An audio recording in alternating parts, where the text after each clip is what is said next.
Salmo 1, 6. Porque Jehová conoce el camino de los justos, mas la senda de los malos perecerá. Vamos a orar. Amado Dios, te damos muchas gracias porque en esta hermosa mañana tu Espíritu, Señor, nos ha guiado a estar hoy delante de ti, Señor.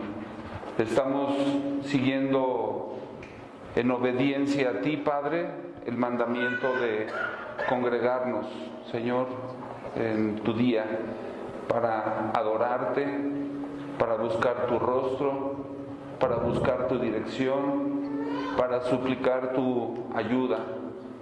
Por ello, Dios, yo te suplico que seas tú en la vida de cada uno de tus hijos hoy, que necesitamos caminar íntegramente, que necesitamos que en esa dirección de tu Espíritu tú seas exaltado en todo lo que hagamos. Bendícenos, Padre, con un espíritu oyente, con un espíritu atento. A mí, Señor, dame de tu gracia para poder exponer este mensaje y que sea de edificación para tu pueblo y para la gloria de tu nombre. Te damos muchas gracias por ello, Señor. Amén. ¿Pueden sentarse, mis amados? O lo que es lo mismo, tomar su lugar. Si me lo permiten, quisiera dar lectura al resto del Salmo 1, en el cual vamos a centrar todo el pasaje. Dice: bienaventurado el varón que no anduvo en consejo de malos, ni estuvo en camino de pecadores, ni en silla de escarnecedores se ha sentado, sino que en la ley de Jehová está su delicia, y en su ley medita de día y de noche. Será como árbol plantado junto a corrientes de aguas, que da su fruto en su tiempo, y su hoja no cae, y todo lo que hace prosperará. No así los malos, que son como el tamo que arrebata el viento. Por tanto, no se levantarán los malos en el juicio, ni los pecadores en la congregación de los justos. Porque Jehová conoce el camino de los justos, mas la senda de los malos perecerá. Y de manera muy clara está indicado en el versículo número 6 lo que da nombre al mensaje de esta mañana. Dice que Jehová conoce el camino de los justos, mas la senda de los malos perecerá. De manera clara vemos aquí indicados dos caminos. El nombre de este mensaje es los dos caminos de la vida. Los dos caminos de la vida. Y mientras por un lado encontramos el camino que Jehová conoce, es el camino de los justos, el camino de los rectos. Por otro lado dice que todos aquellos que son dados a seguir un mal camino, ¿cuál es el resultado?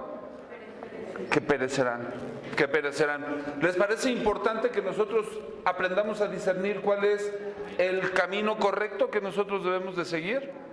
Entonces, este salmo, a mí yo no sé cuántos de nosotros hemos meditado en por qué la Biblia empieza por el capítulo 1 de Génesis y no, por ejemplo, con Mateo o con Lucas, ¿no?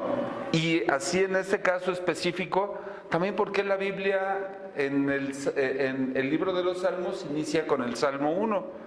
Y me parece que es un mensaje importantísimo el que Dios nos da en este libro de los Salmos, cuando el Señor nos dice bienaventurados, bienaventurado, y después empieza todo un tratado de vida que la mayor parte de la gente busca tener respuestas, busca tener dirección, busca tener entendimiento de lo que realmente significa ser bienaventurado. Y bienaventurado, lo vamos a ver más adelante, es feliz, es dichoso en gran manera. Ahorita vamos a abundar un poquito más en ese tema. Y esa búsqueda de la felicidad, esa búsqueda de logros, esa búsqueda de dirección es lo que muchas veces a la gran mayoría de nosotros nos ocupa de una manera determinante, de tal forma que la búsqueda de la felicidad se vuelve el motivo de la vida. Y esto viene a ser algo que desvía la vida de los hombres, como la ilustración del gatito maduro y el gatito joven. No sé si ustedes ya la hayan escuchado, pero en esta ilustración el gatito joven se encuentra persiguiendo la felicidad y él piensa que la felicidad está en su cola. Entonces, pues ahí tienen al gatito persiguiendo la felicidad, la cual él piensa que está en su cola, y le está persiguiendo y persiguiendo y persiguiendo y persiguiendo y persiguiendo, y resulta que nunca la alcanza. Entonces el gatito maduro le dice: ¿sabes qué, gatito? Sí, la felicidad está en nuestra cola, pero ¿sabes qué he descubierto? Que en la medida en la cual yo me he enfocado en los aspectos más importantes de la vida, la felicidad viene como una añadidura.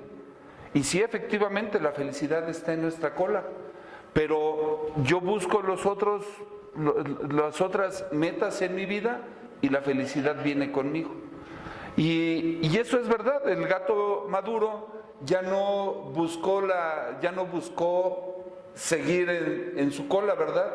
Sino buscó seguir viviendo en su vida, y la felicidad venía junto con él. Eso es algo en lo cual este salmo se ocupa, porque saben que la meta principal de la vida no es que nosotros seamos felices, pero sí hay una clave en lo que nosotros debemos hacer, y en esta clave es que nosotros caminemos en el Señor. Hoy vamos a ver entonces tres claves, tres características que nos ayuden a entender lo que significa el camino que el Señor nos marca, y por otro lado el camino de los malos. ¿Cuál es esa senda de los malos? Y evidentemente el énfasis que hace en el primer versículo da mucho pie a lo que hoy vamos a tratar. Miren cómo dice el versículo 1: bienaventurado el varón que no anduvo en consejo de malos, ni estuvo en camino de pecadores, ni en silla de escarnecedores se ha sentado. Entonces aquí hay una palabra que es con la que introdujimos este mensaje, que es la palabra bienaventurado, la cual significa próspero, significa dichoso, significa cuán feliz, significa bienaventurado. Pero el énfasis de la palabra en el original es que es una palabra en un grado superlativo, como si le pusiéramos, como cuando utilizamos el ísimo al final, diríamos nosotros felicísimo. Alguien que es bienaventurado es felicísimo, es dichosísimo.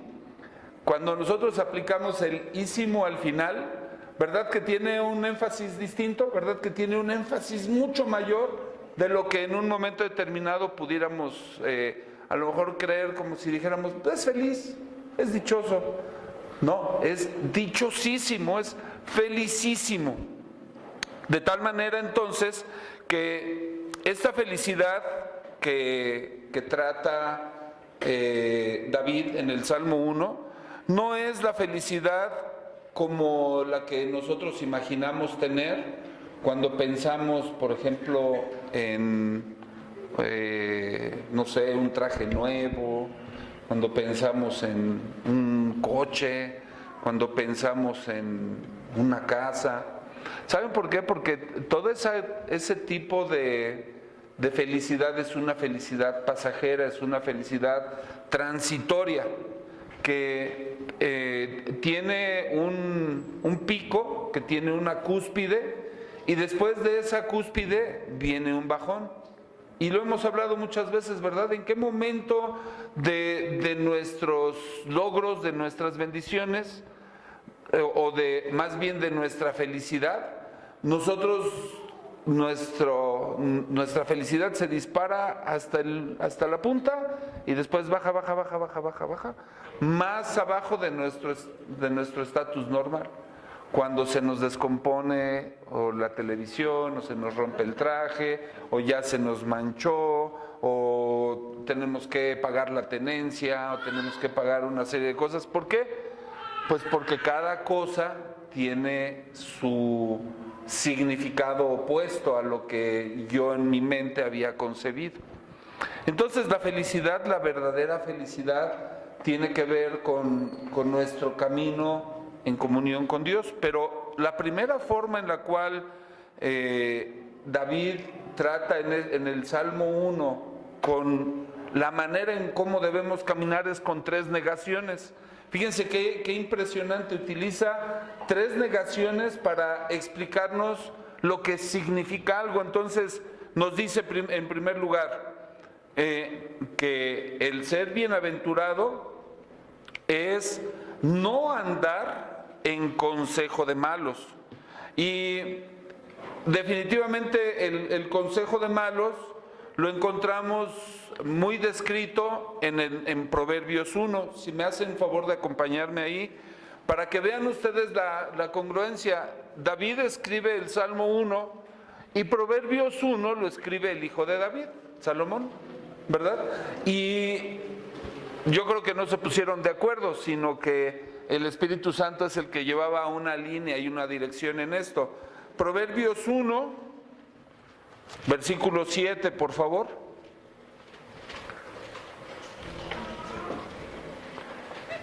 ¿Ya lo tenemos allí? Dice, el principio de la sabiduría es el temor de Jehová. Los insensatos desprecian la sabiduría y la enseñanza. Entonces, fíjense, ¿qué es lo que pasa cuando alguien de nosotros presta oídos al consejo de alguien que desprecia la sabiduría y la enseñanza? Nos vamos al error. Inmediatamente nos vamos al error. Si yo escucho el consejo de alguien que no está buscando, déjalo. Gracias. Que no está buscando la comunión o la dirección de Dios, definitivamente el camino al cual me va a guiar es a un error, indudablemente. De tal manera que cada uno de nosotros tendríamos que analizar a qué estamos siguiendo, a quién estamos siguiendo y qué de lo que hace esa persona nos agrada o nos parece correcto seguir. De tal manera que nuestro entendimiento tiene que ser del resultado o el fruto que estas personas tienen. Entonces, regresamos unos versículos ahí en mismo Proverbios 1 para leer del 1 al 6, por favor. Fíjense cómo lo menciona, y menciona obviamente la relación entre los dos escritores de los pasajes que estamos tomando hoy. Los proverbios de Salomón, hijo de David, rey de Israel. Fíjense nada más qué importante es oír este consejo. Dice, para entender sabiduría y doctrina, para conocer razones prudentes, para recibir el consejo de prudencia, justicia, juicio y equidad, para dar sagacidad a los simples y a los jóvenes inteligencia y cordura. Oirá el sabio y aumentará el saber, y el entendido adquirirá consejo. Para entender proverbio y declaración, palabras de sabios y sus dichos profundos. Entonces, la negación a la cual hace referencia David es a que no andemos en el consejo de los malos, aquellos que rechazan lo que acabamos de leer ahorita, aquellos que niegan completamente lo que Dios dice, aun cuando en algún momento determinado lo llegaran a saber, porque resulta ser que la gente necia es muy probable que hasta resulten ser teólogos, pero que de teología o de conocimiento de Dios absolutamente nada entienden. De tal manera entonces que en ese conocimiento de Dios que ellos tienen, a lo que los lleva es a la perdición. Dice entonces el Señor que somos bienaventurados cuando no andamos en consejo de malos. Cuando no andamos en consejo de malos. Esa es entonces la primera negación. Dice después la segunda negación: ni estuvo en camino de pecadores. Y el camino de los pecadores está muy claramente mencionado ahí en el mismo Proverbios 1. Si me siguen con su vista ahí en Proverbios 1 a partir del 10, para que vean cómo viven este tipo de personas, los pecadores. Dice: hijo mío, si los pecadores te quisieren engañar, fíjense la palabra que utiliza, si los pecadores te quisieren engañar, no consientas, no permitas, no te dejes engañar. O sea, es un consejo básico de un padre hacia un hijo. Por favor, hijo, no seas ingenuo, no te dejes engañar. Si dijeren, ven con nosotros, pongamos acechanzas para derramar sangre, acechemos sin motivo al inocente, los tragaremos vivos como el Seol y enteros como los que caen en un abismo. Hallaremos riquezas de toda clase, llenaremos nuestras casas de despojos. Echa tu suerte entre nosotros, tengamos todos una bolsa. Hijo mío, no andes en camino con ellos, aparta tu pie de sus veredas, porque sus pies corren hacia el mal y van presurosos a derramar sangre. ¿Qué nos está diciendo Salomón? En congruencia a lo que escribe David, está diciéndonos: mira, los pecadores tienen un propósito y no es bueno. Ahora bien, ¿en qué lugares hay pecadores y en qué lugares no hay pecadores? En todos lados vamos a encontrar personas, aún inclusive familiares. Es decir, puedo yo tener en mi propia casa a un hermano que está despistado. Puedo tener alguien un tío, un sobrino, un primo, lo que sea, que esté desubicado del camino del Señor, que me diga: no, hombre, no te ocupes en eso. Mira, vamos mejor a dedicarnos a pasárnosla bien un rato. Vamos a dedicarnos a hacer buenos negocios. No importa que hagamos a la gente tropezar. Y hay muchos negocios, ¿verdad?, que están basados en hacer tropezar a las personas, ¿no? Vender cosas que afectan la salud, embarcar a la gente a que quede atada en créditos, en préstamos y cosas de ese tipo, de tal manera que no solamente se trata de derramar sangre literalmente, ¿verdad? O sea, si nosotros dijéramos que solamente se tratara de derramar sangre literalmente, diríamos: no, pues no hay problema, ¿no? Todo el mundo es un angelito, ¿no? Nadie derrama sangre, ¿no? La forma de derramar sangre muchas veces no tiene solo que ver con la sangre física, la que corre por las venas, sino el hacer a las personas que sus beneficios, que sus frutos, que las bendiciones que Dios les da, se vayan por un caño, se pierdan y se diluyan como agua entre los dedos. ¿Ustedes les ha pasado cuando han tratado de agarrar agüita así con sus manos? ¿Dura mucho tiempo el agua entre sus manos? Bien poquito, ¿va? Se va. Y así se van las bendiciones cuando nosotros seguimos este tipo de consejos. El consejo de los malos, cuando seguimos el camino de los pecadores. Y dice la tercera negación: ni en silla de escarnecedores se ha sentado. Y hay dos palabras clave en esta porción. Una, sentarse en la silla significa tener amistad. Una es tener amistad, sentarse en la silla. Otra es unirse, hacerse uno con la persona de quien yo estoy tomando su silla. Ándale, siéntate en mi lugar. Sí, cómo no, me siento en tu lugar. Y me siento en la silla de escarnecedores, ¿verdad? ¿Y qué significa eso de que yo me siento en la silla de escarnecedores? Que estoy ocupando su lugar, estoy uniéndome con él y estoy teniendo amistad con él. Y otra aseveración es que me establezco en el camino del pecador, yo me establezco y me siento cómodo. Pues es que es bien rico vivir a expensas de los beneficios de otro. Vivir placenteramente teniendo actividades o teniendo situaciones en mi vida que me hagan sentir contento, aunque lo que yo haga no sea correcto ante los ojos del Señor. Por ejemplo, ¿cuántos de nosotros tenemos amistades con gente no cristiana o gente del mundo? Yo creo que todos tenemos cierta relación con alguien, ¿verdad? ¿Y qué tanto nosotros nos agradamos con lo que ellos hacen? Con su lenguaje, con sus actividades, con sus modas, con sus pasatiempos, con sus maneras de hablar, con sus ideas. ¿Cuántos de nosotros nos identificamos con sus aficiones, con lo que a ellos les agrada?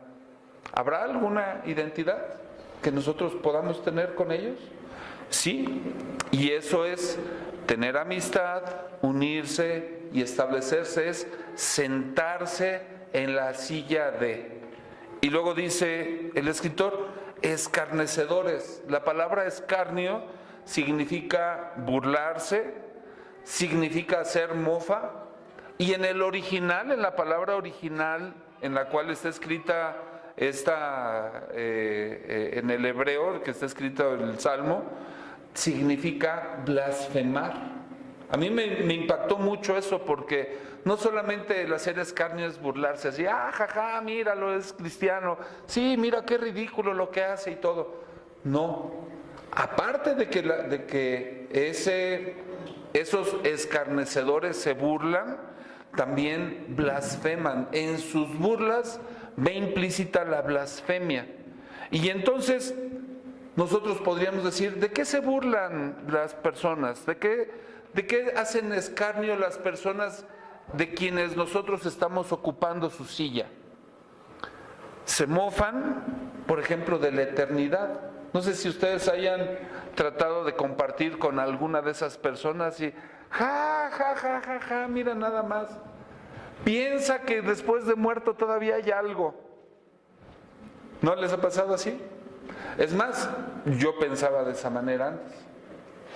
Yo pensaba que vivíamos aquí, nos moríamos, nos enterraban en un hoyito y hasta llegábamos.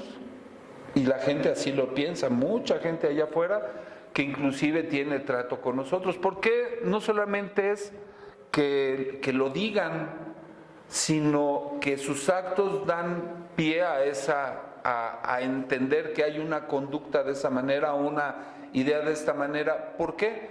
Porque estas personas actúan sin ningún entendimiento de que la eternidad es real, de que hay un juicio eterno, de que después de nuestro corto tiempo de vida aquí en la tierra, que si algunos de nosotros llegáramos a 100 años, diríamos, qué bárbaro, qué vida tan larga tuvo esta persona, es comparado con la eternidad, ¿cuánto? Una parte micrisísima de toda la eternidad. Y saben que hay gente que se burla de la eternidad. También se burlan del pecado, de lo que puede hacer que nuestra eternidad no sea en la presencia de Dios. Y nosotros estamos sentados en la silla de esas personas. O sea, esa persona que se burla de que el pecado, mira, ¿por qué no quieres ver pornografía? ¿Por qué no quieres decir estas palabras? ¿Por qué no quieres hacer esto? Y se burlan de eso, de que nosotros los cristianos no querramos vivir así. Se burlan del pecado, se burlan del infierno, de que hay un lugar donde está la condenación eterna, donde el fuego arderá por siglos y siglos y siglos para cumplir la justicia de Dios en la vida de las personas. Y obviamente se burlan también del cielo, y por consiguiente se burlan hasta de Dios mismo. Bueno, de esas personas nos dice el Señor: no te sientes en su silla, no te unas con ellos, no vivas teniendo amistad con ellos, aléjate de ellos. Entonces vemos aquí una triple negación. Bienaventurado el varón que no anduvo en consejo de malos, ni estuvo en camino de pecadores, ni en silla de escarnecedores se ha sentado. Entonces, ¿qué tipo de persona es aquella que logra establecerse en estas tres negaciones? Empieza diciendo el Señor que es bienaventurado, pero ¿quién puede resistirse a estas tres cosas? Porque déjenme decirles, entre otras cosas, que esto no es fácil. El caminar guardando estas tres negaciones no es fácil. Por eso necesitamos que el poder de Dios, el Altísimo, sea con cada uno de nosotros. Y lo primero es que cada uno de nosotros tenga ese milagro del cual hablaba mi esposa la semana pasada, la regeneración, el nacimiento de nuevo, el que una persona pueda estar segura de que ha nacido de nuevo, te da la bendición, te da la oportunidad de que tú ya no caigas en la misma condenación de los que están sujetos a lo que sus vientres les mandan, ¿verdad? Porque el vientre manda. Por ejemplo, las personas guiadas por el vientre que tienen hambre y se enojan si no les dan de comer en el momento, ¿a poco no? De eso nosotros, cuando vamos a los retiros, aprendemos a que nuestro vientre no nos domine, ¿verdad? Porque el vientre manda, quiero comer, y luego, y si no comes en el momento, entonces estamos despedazados. Entonces, el justo, el bienaventurado es el que conoce una forma mejor de pensar que la de los perversos y la de los malos.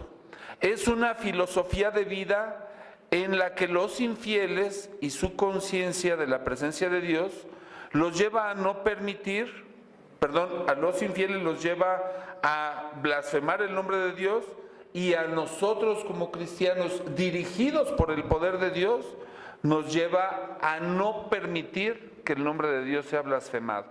Entonces, ¿cuántos de nosotros de repente nos patinamos porque no se burlen de nosotros, porque no digan nada? Nos patinamos y dejamos que blasfemen el nombre de Dios. Dejamos que ese nombre sea vituperado. Sí lo hacemos, amados, sí lo hacemos. Entonces, un aspecto más de estas tres negaciones es que llevan una secuencia. Esta secuencia es que primero escuchamos el consejo de los malos, ¿verdad? Es un primer paso.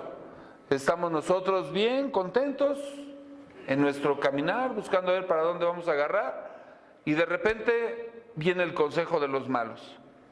Y viene ahí su murmullo, viene su idea. Después de que la idea del malo concibió en nuestra cabeza, entonces agarramos el camino de pecadores.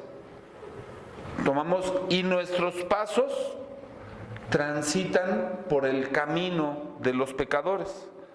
Y después de que caminamos por el camino de los pecadores, estando ahí, nos sentamos y nos establecemos en la silla de los escarnecedores. ¿No les parece terrible esto? Esta progresión de hechos no nos excluye a ninguno de nosotros. Es decir, no porque nosotros seamos cristianos, porque vengamos a la iglesia, porque digamos que Dios, ¿no?, eres lo mejor, lo máximo y todo, no estemos en peligro de caminar por este camino, porque saben que inclusive dentro de lo que es la membresía cristiana, de los que dicen ser cristianos, hay mucha gente que está siguiendo el camino de los pecadores. Y nosotros mismos participamos y oímos sus consejos y oímos su dirección. Pero saben que el hombre bienaventurado, aquel que es feliz, que entiende el camino de la vida en el cual Dios lo quiere llevar, el hombre bienaventurado es el que tiene las bendiciones de Dios y no puede tener contacto con personajes de esta clase. Se mantiene puro, como si se tratara de que el pecador fuera un leproso. Y lo estoy diciendo no siendo despectivo hacia ellos, sino con la idea de que la lepra era una enfermedad altamente contagiosa. No sé si todavía haya lepra en estos tiempos, ya muy poquita, ¿verdad? Me imagino. Pero la lepra es altamente contagiosa. Y entonces la idea que nosotros debemos de tener en cuanto a una persona que tiene una enfermedad contagiosa, que es, me tengo que retirar, me tengo que alejar, porque de lo contrario, si yo participo juntamente con él en la actividad que esa persona pueda tener, su lepra, ¿qué va a pasar? Me la va a pegar. Y así pasa con las aficiones, así pasa con los hábitos de vida, así pasa con los gustos, me los transmiten. Entonces, por eso es que lo primero que hace David en el primer salmo de la Biblia es decirnos que para ser felices tenemos que no hacer tres cosas, ¿verdad? Y ahí están especificadas esas tres cosas. Y ciertamente una parte importante para que nosotros seamos felices es no hacer esto. Pero en contraposición a esto también hay algo que nosotros sí debemos hacer. Y hay una palabra que se utiliza para conectar. Esta palabra conectiva la vemos al inicio del versículo 2, sino que, ¿verdad? Cuando vemos nosotros en la Biblia una palabra así, sino o pero, está conectándonos dos ideas. Entonces nos conecta lo que no debemos de hacer con lo que sí debemos hacer. Y entonces esto nos lleva a la segunda característica, que Dios nos da su ley para que me deleite en ella. Cuando nosotros recibimos, amados, la palabra del Señor, en la forma que sea, alguien que nos hable de lo que dice la palabra, nos dan una Biblia escrita, pues yo creo que lo primero que tendríamos nosotros que hacer es decirle a esa persona, oye, muchas gracias, ¿no? Porque estás interesado en mí, porque quieres darme algo bueno, porque lo que tú me estás aportando es algo necesario para que yo adquiera conocimiento y para que camine con poder en mi vida. Pero saben que la parte más importante de todo esto es que yo la tome y me deleite en ella. Hay entonces una palabra clave en esta es que lo percibamos y que lo recibamos como algo delicioso. Entonces, la ley de Jehová es nuestro pan diario. Debiéramos nosotros de anhelar el acceso a este alimento, el acceso a este oxígeno que yo necesito respirar. Entonces, ubicándonos un poquito en cuando David escribió esto, él dice la ley de Jehová, ¿verdad? Dice la ley de Jehová y algunos escritores dicen que se refiere a la ley de Jehová porque en los tiempos de David eran pocos realmente los libros de la Biblia que se habían escrito como tales y lo que recibían de una manera, digámoslo así, más en su práctica de su relación con Dios era la Torá, la ley, los 5 primeros libros de la Biblia. Pero nosotros hoy tenemos un volumen que tiene el Antiguo Testamento y el Nuevo Testamento, que tiene las cartas de Pablo, que tiene los salmos, los proverbios, los cuales escribieron ellos mismos, que tienen una infinidad de libros bajo los cuales nosotros podemos alegrarnos y podemos gozarnos y podemos deleitarnos. Porque ¿saben una cosa, amados? Muchos de nosotros, cuando viene a nosotros la palabra de Dios, la tomamos como un mal necesario, ¿no? Ay, tengo que leer la Biblia, bueno, voy a cumplir. Ay, hoy qué flojera tengo de ir a la iglesia. Ay, hoy mejor no leo, ¿no? Mejor hago otra cosa. Tengo muchas cosas que hacer. Y se van dejando entonces estas cosas. Entonces, en una persona justa, en una persona bienaventurada, la delicia de la cual se alude en este versículo es una actitud del corazón, no es algo con lo cual tú digas, por ejemplo, me voy a deleitar, sino realmente es algo en lo cual tienes que sentir ese cosquilleo cuando tú te acercas a la palabra del Señor, como diciendo, Dios, ¿qué tienes para mí hoy, no? ¿Qué me quieres dar? ¿Qué secreto me vas a revelar? Es una actitud del corazón, es el placer que se obtiene no por la conveniencia de que Dios te promete la vida eterna, de que Dios te prometa riquezas o te prometa libertad, no, sino que se centre en que la ley del Señor es un tratado del amor de Dios para tu vida y no necesitas ser amenazado, ¿verdad? Donde alguien te diga, pues mira, si tú no lees la Biblia hoy, no te doy tal beneficio, no te pago un sueldo, no te pago, no tienes comida, te vas de mi casa. ¿Verdad que a veces los papás decimos, pues si no oras, no te doy esto, o no tienes permiso de ver la tele, o no tienes permiso de esto? ¿Verdad que a veces utilizamos ese tipo de estrategias? Y entonces la actitud en el corazón de cada uno de nosotros tiene que ser buscar la palabra del Señor porque es santa, porque es justa y es buena. Y entonces, de ahí que no solo es amor a la ley de Dios, en la cual nosotros nos debemos deleitar, sino es justamente un deleite amoroso que ni siquiera la prosperidad o la adversidad o la relación o amistad con el mundo, ni aún el mismo Satanás, amados, te pueda robar esa bendición de que tú tengas la palabra del Señor en tu mano. Por eso, a veces, y el ejemplo y el testimonio de personas en la historia de los tiempos, ves cómo mientras más pobres son, mientras más sufrimiento tienen, mientras más dolor pasan, más se aferran a la palabra del Señor. Es decir, el sufrimiento no es lo que tiene que hacer que tú te alejes del Señor. A veces, porque estamos demasiado consentidos, es que no abrazamos la palabra del Señor. Y entonces, papás, no consientan a sus hijos. No consientan a sus hijos.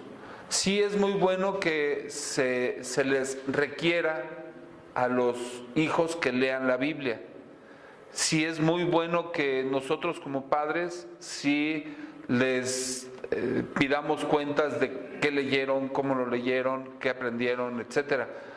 Pero lo más importante es llevarlos a ese beneficio que ellos tienen por leer la palabra del Señor, que es el que ellos puedan seguir el camino de la palabra, deleitándose a través de ella. Por eso, cuando más sufrimiento, cuando más adversidades hay, es cuando más brilla la palabra de Dios. Y dice se deleita, ¿verdad? Nos da Dios el deleite en su palabra y después dice, y en su ley medita de día y de noche. Y tiene dos significados el hecho de reconocer que podemos nosotros meditar de día y de noche. El primero es que debe de ser de continuo, ¿verdad? Que nuestro tiempo tiene que ser todo el tiempo, estar constantemente meditando, rumiando. Leí la palabra del Señor, me la apropio y después de que me apropio la palabra del Señor, entonces empiezo a ver cómo ponerla en práctica en mi día a día, en mi día a día, en mi día a día. Esa es una aseveración. Y la otra aseveración en cuanto a meditar de día y de noche es que la palabra del Señor tiene que ser meditada cuando voy en mi día de la vida, ¿verdad? En la parte brillante, en la parte agradable, en la parte bonita, donde hay gozo, donde hay prosperidad, donde hay salud, donde hay bienestar. Dices, sí, la palabra de Dios, qué belleza, ¿no? Todo es bien bonito y todo. Pero cuando pasamos por tribulaciones, por tristeza, por angustia, por sufrimiento, entonces hacemos a un lado lo que dice la palabra de Dios, hacemos a un lado nuestro amor por buscar la palabra del Señor y entonces nos centramos en nuestras aflicciones. Ay, pobre de mí, qué dolor, mira nada más cómo sufro. Y entonces nos olvidamos completamente de la palabra del Señor. La meditación de la palabra del Señor entonces tiene que ser cuando pasamos en el día de nuestra vida y también cuando estamos en la noche de nuestra vida, cuando hay sufrimiento, cuando hay aflicción y cuando hay dolor.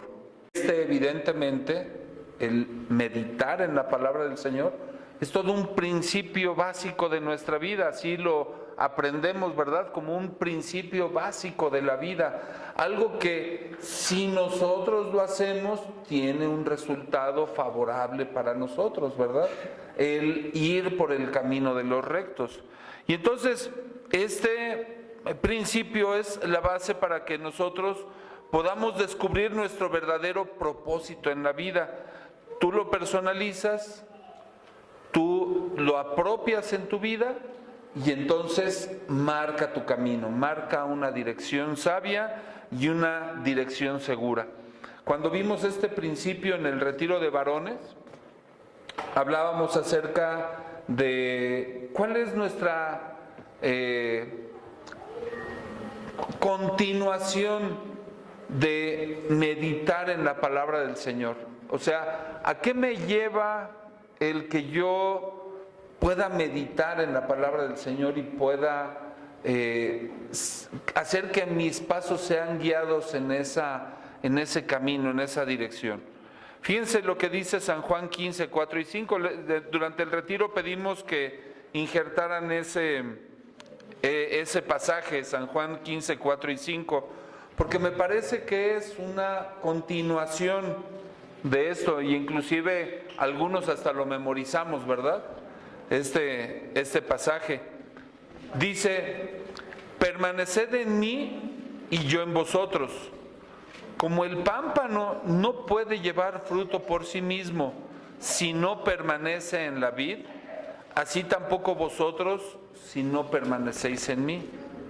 Yo soy la vid y vosotros los pámpanos.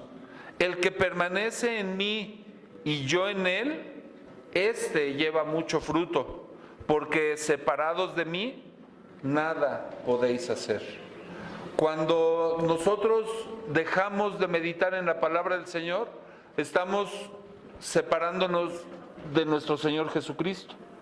Cuando la palabra del Señor deja de ser una meditación constante en nuestra vida, nuestra relación con el Señor se trunca, se interrumpe, y dejamos de tener para con Dios una unidad, porque es lo que dice con relación a los pámpanos, ¿no? Un pámpano separado de la vid se seca y no puede llevar fruto. Y justamente esto es lo que nos da entrada al tercer aspecto, a la tercera característica de estos dos caminos, y es que la tercera característica nos da prosperidad. Y esa prosperidad, amados, tenemos que verla como un fruto. ¿Sabes que no se habla acerca de una prosperidad como decir, por ejemplo, mi cuenta de banco va a crecer un porcentaje determinado, o voy a tener casas, coches, lujos, riquezas? No es esa la prosperidad. Fíjense lo que dice el versículo 3. Será como árbol plantado junto a corrientes de aguas, que da su fruto en su tiempo y su hoja no cae, y todo lo que hace prosperará. Entonces, ¿de qué nos habla entonces esta prosperidad? Esta prosperidad tiene que ver con el fruto de nuestra vida. Pero vamos primero por partes. ¿Cómo está planteado en el versículo 3 del Salmo 1? Dice en primer lugar que esta persona, la persona bienaventurada que se deleita en la ley de Jehová, es como un árbol plantado. Y lo primero que tendríamos nosotros que reconocer de un árbol plantado no es que está por accidente en un lugar, sino que alguien con un propósito definido plantó un árbol. Y imagínense el grado de cuidado, el grado de atención que la persona puede tener para plantar un árbol en un lugar donde haya abundancia de agua, donde todo el tiempo está fluyendo agua. A ese árbol jamás le va a faltar ningún nutriente. Y ese árbol plantado, cuando hay corrientes de aguas ahí, está porque hay un propósito de esa persona, hay un plan, y obviamente ese árbol pertenece a alguien. Entonces, si tú eres un árbol plantado, perteneces a quien te plantó, ¿verdad? ¿Y quién es el que nos planta a nosotros en esa ilustración del árbol? Pues el que nos creó, nuestro Señor Jesucristo. Es el que nos plantó, es a quien nosotros pertenecemos, que tiene un plan, que tiene un propósito para tu vida. La idea de que estés junto a corrientes de aguas significa que nada te faltará, que tendrás gran abundancia de recursos. ¿Y cuáles son los recursos de esa agua espiritual que fluye de tu relación con el Señor? Bueno, pues esas corrientes de aguas son ríos de perdón, ríos de gracia, ríos de promesas de la bendición de Dios, ríos de comunión con Cristo, ríos de misericordia, ríos de amor, ríos de sabiduría, ríos de poder. Y ahí podríamos alargarnos. ¿Tú crees que alguna de estas cosas te es dada limitadamente por Dios?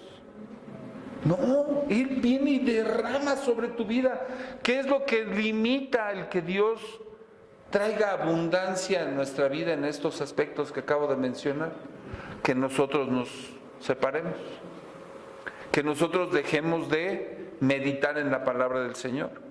Y entonces, si nosotros sí meditamos, si nosotros ya nos alejamos del camino de los malos, entonces habrá todos estos recursos de la gracia de Dios, el perdón, sus promesas, su comunión, su misericordia, su amor, su sabiduría, vendrán de manera superabundante.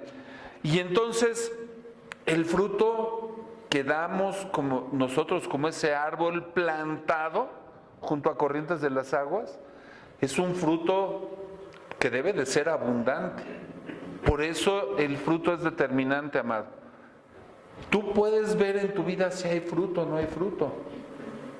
Es más, a lo mejor los que estamos un poquito,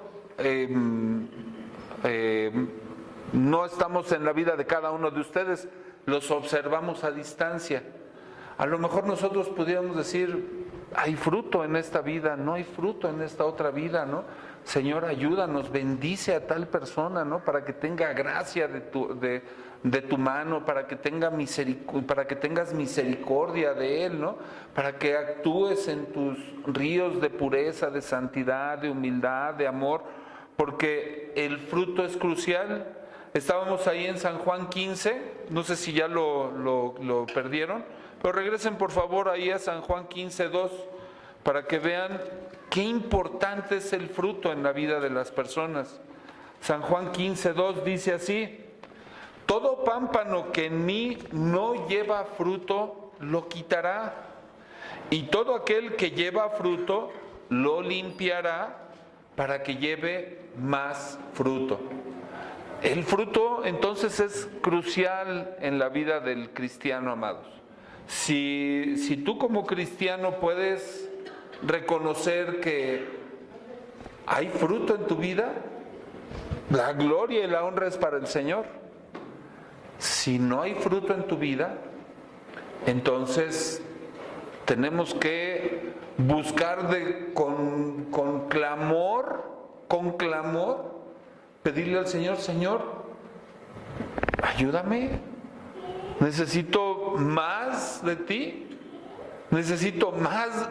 Si estoy plantado junto a corrientes de aguas, entonces ¿qué está pasando? A lo mejor estoy engañado y pienso que estoy siendo un árbol que está fluyendo constantemente esas aguas, y no, porque no medito, porque no me acerco a Dios en su palabra, porque no lo conozco, porque me hace falta reconocer más sus mandamientos.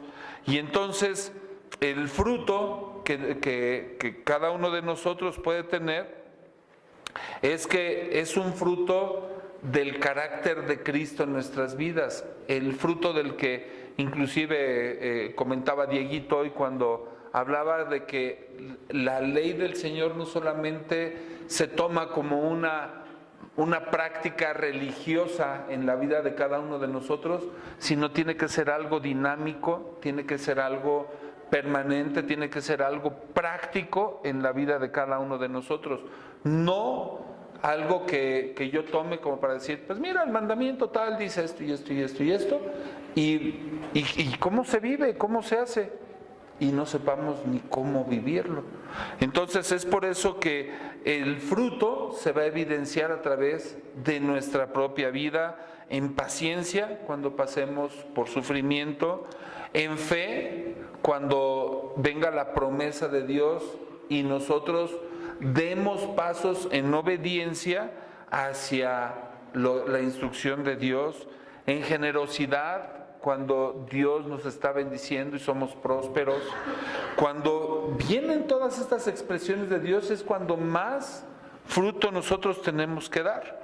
Y entonces dice el final de esta parte, de este versículo 3, que todo lo que hace prosperará. Entonces, la palabra prosperidad nos encanta, ¿verdad? Es una palabra que muchos de nosotros vivimos por buscar la prosperidad y que se asocia a la felicidad.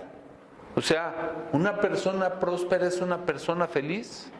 Sí, una persona es una persona feliz, una persona próspera, son lo mismo, son conceptos que se toman de la mano. Pero saben que la prosperidad no se centra en el aspecto material de la vida. Cuando nosotros centramos la prosperidad solo en la parte material de la vida, estamos dejando toda la abundancia y la riqueza de la verdadera prosperidad que Dios tiene para nosotros. Es más, podríamos decir que la prosperidad económica no es la parte principal de la prosperidad, sino que tiene que ver entonces con qué proyectos en tu vida estás involucrado, y esos proyectos en los cuales tú estás caminando, estás enfocado, estás invirtiendo tiempo, estás dedicando energías, estás dedicando recursos, etcétera. Esos proyectos bendicen a otras personas. ¿Qué tanto ese proyecto está para bendecir a otros? Para bendecir a tu esposa, a tu esposo, a tus hijos, a tus vecinos, a tus compañeros, a tus hermanos en la iglesia. ¿Qué tanto los proyectos que hoy tienes en los cuales Dios quiere prosperarte, tú estás ocupado en bendecir a otros? Porque esa es una muy buena medida de prosperidad. Y otra medida de prosperidad obviamente es en el resultado que tú tienes en tu núcleo familiar, cuando por tu obediencia y por tu fe, los que están cerca a ti son prosperados también y son bendecidos. Esa es la verdadera prosperidad. Y entonces, en el camino de los justos, en el camino de los buenos, queda completamente excluido el andar en el consejo de los malos, que son como el tamo que arrebata el viento, que no se levantarán estas personas en el juicio, ni los pecadores se levantarán en la congregación de los justos. Son personas que deben de estar completamente alejadas de nuestras vidas, si nosotros somos personas que caminamos en el camino de los justos. Vamos a ponernos de pie, amados. Y yo creo que cuando enfrentamos la verdad de que hay dos alternativas en nuestra vida, una es equivocada y una correcta, tienes que pensar, tienes que reconocer en si estás en el camino correcto, de si estás siguiendo la vereda de los justos. Y ninguno de nosotros tiene una referencia, ninguno de nosotros tiene una, en nuestro propio conocimiento, una perspectiva adecuada en nuestro propio conocimiento. Repito, eso es muy importante. De tal manera que, ¿qué puede decirnos a nosotros al final de nuestros días si el camino que nosotros elegimos fue el correcto? Hoy es un muy buen momento para que tú pienses en que si el camino que tú estás siguiendo, lo que tú estás haciendo, la forma en cómo te estás relacionando con Dios y la forma en cómo te estás relacionando con los demás, es algo correcto, es algo, te está llevando en el camino de los justos, o estás caminando en un camino equivocado. Y sería muy triste al final de nuestros días reconocer que nos equivocamos, que nuestras decisiones estuvieron equivocadas y que pues ya no tenemos nada por hacer. Hoy, bendito Dios, cada uno de nosotros tenemos esa oportunidad de reconocer si nuestro camino es el camino de los justos, el camino en el cual Jehová va contigo, o el camino que tú estás tomando es el camino de los malos, porque el camino de los malos perecerá. Entonces, que Dios nos ayude. Y si quisieran cerrar por un momento sus ojos, solo para no distraernos, quiero pedirte si tú quieres unirte conmigo en esta oración donde le pidamos al Señor que Él nos guíe en su camino, que Él nos muestre si el caminar que nosotros estamos tomando es un caminar equivocado, un camino donde no está Él presente, un camino que sea centrado en mi propio egoísmo, en mis propios placeres, en mi propia diversión, en mi propia realización, y he dejado de tomar en cuenta a Dios. Si esa es tu circunstancia y quieres hoy pedirle perdón al Señor, para pedirle que Él tome tu vida en sus manos y te dé gracia para que te deleites en su palabra, te dé sabiduría para poderla poner en práctica, ¿podrías levantar tu mano y mostrármelo a mí y al Señor? Gracias a Dios, bendito seas. Padre, muchas gracias te damos, Señor. Tú viste a tu pueblo, Señor, hoy, quienes recibimos tu palabra. Sabemos, Señor, que el camino de la vida es el que tú nos indicas en tu bendita palabra. No hay otro camino, Señor. Solamente está el camino que nos lleva a la perdición, el camino que nos lleva a alejarnos de ti, o el camino en el cual tú quieres bendecir y quieres prosperar nuestra vida, quieres guardarnos y librarnos del mal.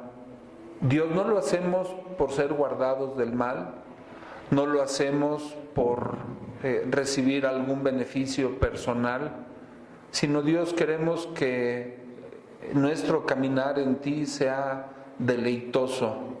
Queremos que nuestro caminar en ti sea próspero, Señor, pero con tu prosperidad.